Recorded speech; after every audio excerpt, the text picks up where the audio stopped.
and Eve, and they're in the Garden of Eden. And everything in this garden is great. It's exactly as it should be, except there's this one tree that they're told by God not to eat from because it's dangerous and it will kill them. So that's it.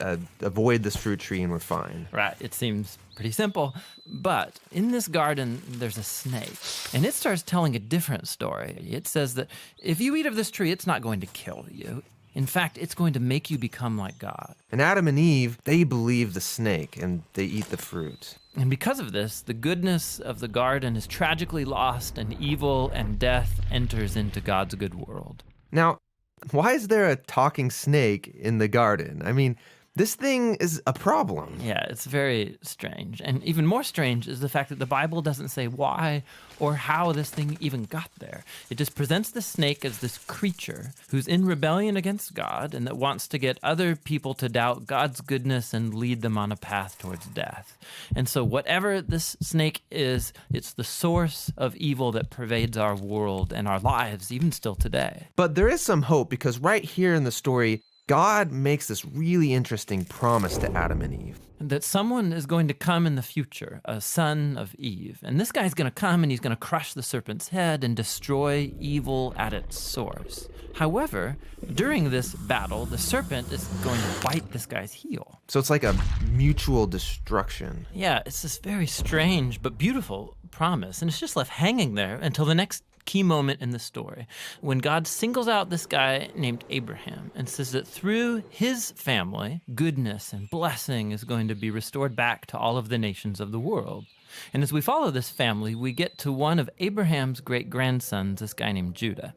And he receives this promise that a king is going to come from his line and that the whole world's going to follow this king, and he's going to bring peace and harmony, and there'll be lots of food and wine and milk and vineyards, and it's going to be awesome. The first king that we meet from the line of Judah is a guy named King David.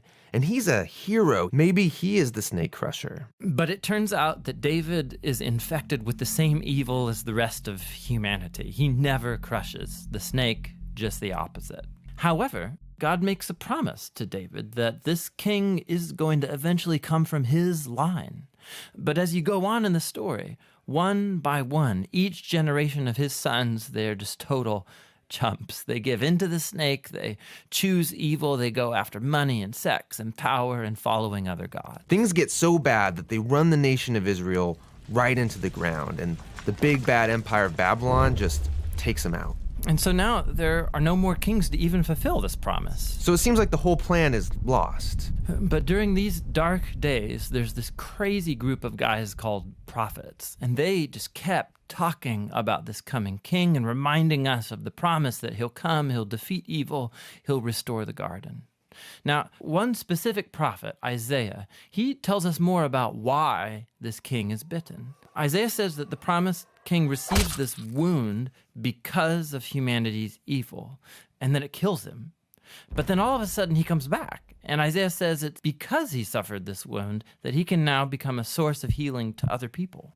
But the Old Testament ends, and the snake-crushing king that everyone's been talking about never shows up. And this is why, when the New Testament begins, it introduces us to Jesus of Nazareth, not as some random guy, but as someone who comes to fulfill these specific ancient promises. Yeah, we learn that he's from the line of David, Judah, and Abraham. And he goes around Israel announcing that the goodness of God's kingdom is here, now. And he begins confronting the effects of evil on people by healing them, by forgiving them of their sins and evil. Many people are now believing that this is, in fact, the promised king. But Jesus began telling his closest followers that he was going to become king and bring peace by taking the full effect of humanity's evil into himself. The fatal snake bite wound. Exactly. And so it seems like the serpent wins. And this story actually would be a tragedy except for what happens next. Jesus rises from the dead.